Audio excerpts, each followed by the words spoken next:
নমস্কার বন্ধুরা, আমি লিপিকা। আপনারা দেখছেন বাংলাধনী রান্নাঘর। ছোলা বাদাম ভেজানো আর ডিওয়ার্মিং এর জন্য উষ্ণ গরম জল। 30 মিনিট পর লিকার চায়ের জন্য আদা গ্রেট করে নিয়েছি। ফুটন্ত জলের মধ্যে দিয়ে দিলাম সামান্য একটু চিনি আর 1 চিমটি চাপাতি দিয়ে লিকার চা, সাথে ক্রিম কেকার বিস্কুট। 10 মিনিট পর মুগের ডাল বসিয়ে নেব। ডালটা প্রথমে একটু ধুয়ে নিয়েছি, এখানে সোনা মুগ ডালটাই আমি ব্যবহার করেছি।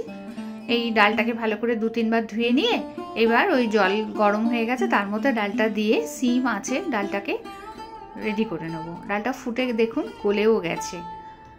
সিম আঁচ করে ডালটা বসিয়েছিলাম, ডালটা খুব তাড়াতাড়ি হয়ে গেছে। এখন এবার একটু চা খেয়ে নেব, দুধ চা। 3 চামচ চাপাতি দিয়েছি আর ফুটন্ত জলের মধ্যে আর 2 চামচ আমি গুঁড়ো দুধ দিয়েছি। চাটা ঢেলে নেব। 2 কাপ চা হয়েছে এখানে। দুধ চাটা যেহেতু গুঁড়ো দুধ দিয়ে করেছি তাই চিনি দিলাম না, সাথে 2টো ক্রিম কেকার বিস্কুট। বন্ধুরা, এখানে ডালটা যখন ফুটে গেছে, গলেও গেছে, আর একটু জল দিয়ে এবার পেঁপেগুলো দিয়ে দিলাম।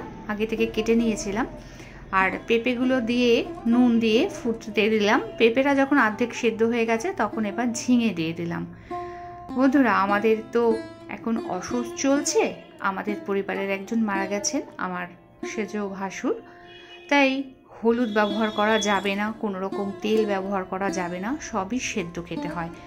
আর এখানে বন্ধুরা জলের মধ্যে সেদ্ধ করে নিলাম আলু, বিনস, কাঁচা কলা, দিয়ে দিয়েছি নুন, একটা টমেটো সেদ্ধ করে নিলাম আলু সেদ্ধ মাখার জন্য, 2টো দিয়ে দিয়েছি কাঁচা লঙ্কা। সব সবজিগুলো সেদ্ধ হয়ে গেছে, সবশেষে পটলটা দিয়ে ভালো করে আবারও ফুটতে দেব। গোলমরিচের গুঁড়ো দিয়ে দিলাম, ঘি দিয়ে দিলাম।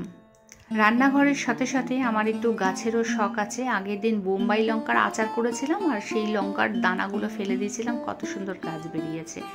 এখানে অপরাজিতা গাছ, আর দেখুন বন্ধুরা এই গাছে লঙ্কা পেকে আছে। গন্ধরাজ ফুলের গাছটাও কিন্তু আমার টবেই রয়েছে। লঙ্কাগুলো পেরে নিলাম।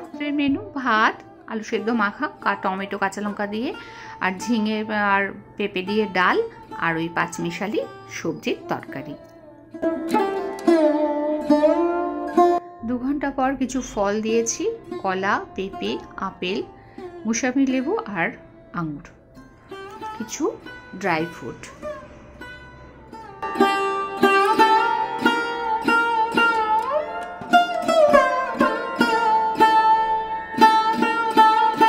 আবারও 2 ঘন্টা পর এখানে সেদ্ধ করা আলু, শসা কুচি আর অঙ্কুর বেরোনো ছোলা, এগুলোকে একটু মেখে নেব। নুন আর গোলমরিচের গুঁড়ো, সামান্য একটু লেবুর রস দিয়ে।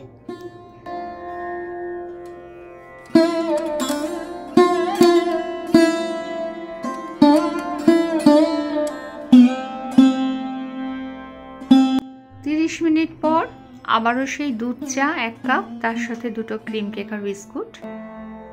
3 ঘন্টা পর রাতের ডিনার রেডি করে নেব। সিদ্ধ করা আলু, সিদ্ধ করা টমেটো, সিদ্ধ করা লঙ্কা, নুন দিয়ে আলুটা মেখে নিলাম। ঝিঙের ডাল আর 5 মিশালি সবজি, সাদা ভাত। ভিডিওটা ভালো লাগলে প্রচুর শেয়ার করে লাইক করে দেবেন বন্ধুরা। আজ তবে এই পর্যন্ত, ফিরে আসছি পরবর্তী ভিডিও নিয়ে পরবর্তী সময়। ভালো থাকবেন, সুস্থ থাকবেন। আমার ভিডিওটা দেখার জন্য, সঙ্গে থাকার জন্য অনেক ধন্যবাদ।